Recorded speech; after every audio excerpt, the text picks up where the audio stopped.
Alors, l'or, où est-ce qu'il nous emmène en 2026? C'est la grande question sur toutes les lèvres, surtout après une année complètement folle. Est-ce que la hausse va continuer? On va décortiquer tout ça ensemble. Allez, on commence direct avec le chiffre qui fait tourner les têtes, 5 000 $. Oui, oui, vous avez bien entendu, 5 000 $ l'once. C'est la prévision la plus, disons, audacieuse qui circule. Alors, un simple fantasme d'analyste ou une possibilité bien réelle? C'est ce qu'on va voir. Pour bien comprendre, il faut se souvenir d'où l'on part. L'année 2025, c'était tout simplement historique. L'or a battu record sur record, il s'est installé confortablement à des niveaux qu'on n'imaginait même pas. Et c'est justement cette performance incroyable qui sert de rampe de lancement à toutes les prévisions pour 2026. Bon, avant de se jeter sur les chiffres, il faut comprendre le pourquoi du comment. Qu'est-ce qui met autant de carburant dans le moteur de l'or? Quels sont les éléments qui soutiennent cette tendance de fond? En fait, tout repose sur une sorte de cocktail parfait, une combinaison de trois forces majeures. D'abord, un environnement monétaire idéal. En gros, quand les taux d'intérêt baissent, l'or devient bien plus sexy que des placements qui rapportent moins. Ensuite, il y a l'appétit féroce des banques centrales, qui n'arrêtent pas d'en acheter. Et pour couronner le tout, l'argent des investisseurs qui se déversent dans les ETF, ces fonds adossés à l'or, ce qui vient amplifier tout le mouvement. Voilà, maintenant qu'on a posé les bases, rentrons dans le vif du sujet. Les experts ne voient pas une seule et unique route pour l'or en 2026. Non, ils ont plutôt dessiné trois trajectoires, trois scénarios bien distincts qui dépendent de tout un tas de conditions. Si on fait la synthèse, tout le monde s'accorde pour dire que la valeur de l'once devrait se situer quelque part entre 4 000 et 5 000 $. Bon, c'est une fourchette assez large, c'est vrai, ce qui prouve qu'il y a encore pas mal d'incertitudes. Mais le cap, lui, il est clair, la tendance est à la hausse. Alors ce tableau, il est super important, il résume tout. Le scénario prudent, à 4 000 $, c'est un peu le scénario on se calme. Le marché revient à la normale, les banques centrales freinent un peu leurs achats. Le consensus, lui, c'est la voie du milieu, la plus probable. On tape sur 400-500 $ grâce à des taux qui baissent tranquillement et des tensions mondiales qui ne disparaissent pas. Et puis, il y a le scénario optimiste, à plus de 5 000 $. Là, c'est le mode fusée, il faut que tout s'aligne parfaitement.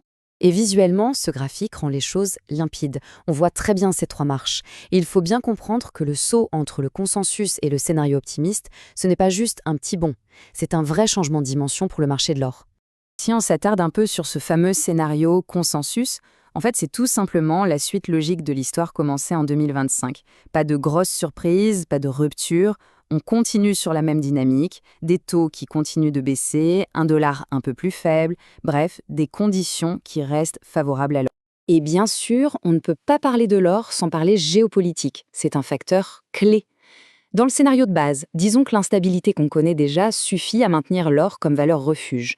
Mais pour atteindre le scénario optimiste, il faudra un cran au-dessus. Une vraie escalade, une crise majeure qui provoquerait une ruée généralisée vers le métal jaune pour se protéger. D'accord. Revenons à cet objectif un peu fou des 5 000 $. C'est le chiffre qui fait rêver, mais attention, ça n'arrivera pas par magie. Non, pour atteindre ce sommet, il y a une recette bien précise, un alignement de planètes très particulier. Et cette recette, la voilà. C'est le trio gagnant. Premièrement, il faut que la Banque centrale américaine, la Fed, baisse ses taux de manière franche et nette. Deuxièmement, il faut que les banques centrales, notamment en Asie et au Moyen-Orient, passent en mode super aspirateur à or. Et troisièmement, il faut que l'engouement des investisseurs pour les ETF ne faiblisse pas, bien au contraire. Si et seulement si ces trois conditions sont réunies, alors là, oui, on peut parler d'envolée. Et ce qui rend tout ça crédible, c'est que ce n'est pas de la pure science-fiction. Les analyses le soulignent, le marché a déjà connu une telle dynamique en 2025. Il a déjà montré qu'il était capable de ce genre de performance explosive. On sait donc que c'est possible. Donc pour récapituler, si on veut suivre le dossier en 2026, voilà la checklist des choses à avoir à l'œil. D'abord, ce que fait la Fed avec ses taux. Ensuite, le volume d'achat des banques centrales. Après, les entrées et sorties d'argent dans les ETF sur l'or. Et enfin, évidemment, le thermomètre géopolitique mondial. C'est le mix de tout ça qui nous dira si on prend la route des 4 000, 4 500 ou des 5 000 $. Et on va se quitter sur une question qui laisse à réfléchir.